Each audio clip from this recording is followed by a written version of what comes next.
Hello. Hello.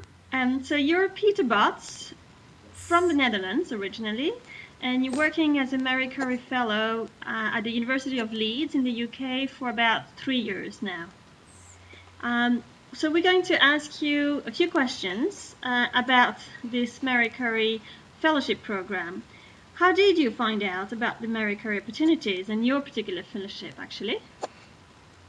First time I heard about Marie Curie fellowships was from my professor in Utrecht, Philip van Capelle, and he mentioned about another Marie Curie program, Aquatrain, Uh-huh. that would be suitable for me. So I applied for that, but that didn't work out.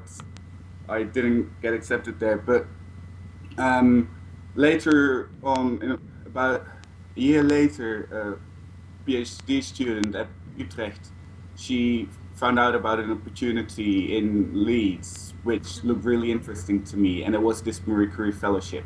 So Okay. I thought, let's apply for it, and that's where it started. Yeah. Okay. So, what do you see as the main benefits of this particular program? You mean the Mingro Marie Curie program? Fellowship program, yes.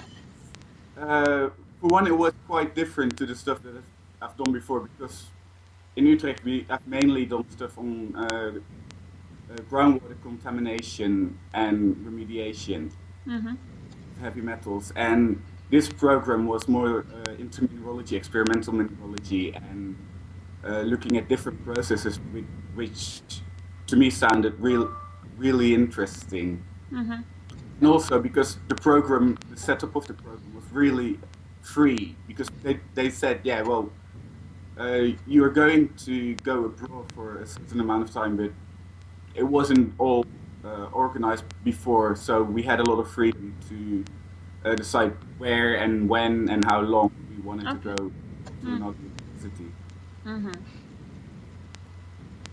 And yeah, that's about it. That sounded really interesting, and looking at all new processes that I hadn't looked at before. Okay. Okay. So, to talk about your experience as a fellow a little bit, what is the most exciting and rewarding aspects of being a Marie Curie Fellow? And why do you think others should take this as a career step? Uh, you get to go to a lot of different places. Uh-huh. A Mercury network organizes about 2 meetings with all universities in the network a year, which is a really good opportunity to see a little bit of Europe. There's one, and Mm-hmm. also to meet a lot of other scientists that are working on projects related to your own projects. Okay. Okay. So how has this helped your career and where do you think you'll go from here? Um, I've made a lot of contacts because we're in the network, not only with other PhD students within the network, but also with other professors that are supervising the students within the network. So you get to meet them as well.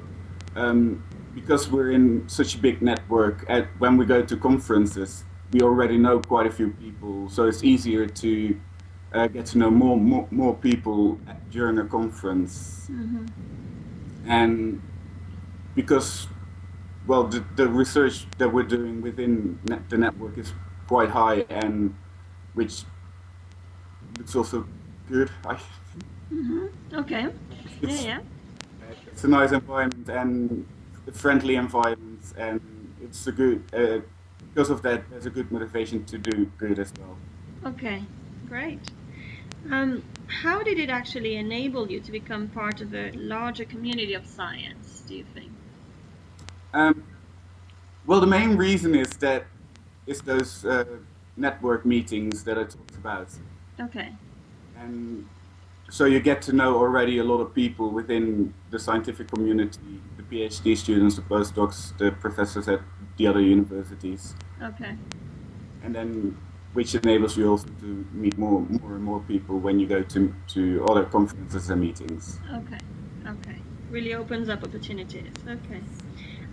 So would you have any advice to others, maybe, based on your experience? Maybe what advice would you give to other researchers considering applying for a Marie Curie Fellowship? The main one is go for it because it's a really nice opportunity, and I, it's, the networks are all, from what I've seen, really good. So Yes. it's um, the thing that I've done most is just being myself and showing that I care about what I do. Okay. That's a good Yeah. advice. Yes. So, would you have any recommendations for conferences or other outreach activities which are really useful for scientists in your area? Well,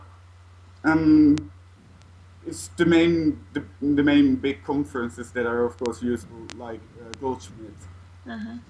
uh, and it's probably also things like the in, international IMA conferences, but those are only once every 4 or 5 years, I think. Okay. Um, further, what I found really useful is I've been to one synchrotron school Uh-huh. in Oxford, which enabled me to see what a synchrotron can do and what opportunities you've got at a synchrotron. Because Okay. in my field, it's quite useful to know what you can do there because Okay. it's not always that obvious. Okay. Going to smaller conferences can make a big difference in getting to know more people because at smaller conferences uh, there's less people, there's more opportunity to speak to different people than at sometimes at bigger conferences where you can be overwhelmed by everything. I understand. Yeah. Okay. Well, thank you very much for your time, Peter. You're welcome. Thank you. Bye bye. Bye bye.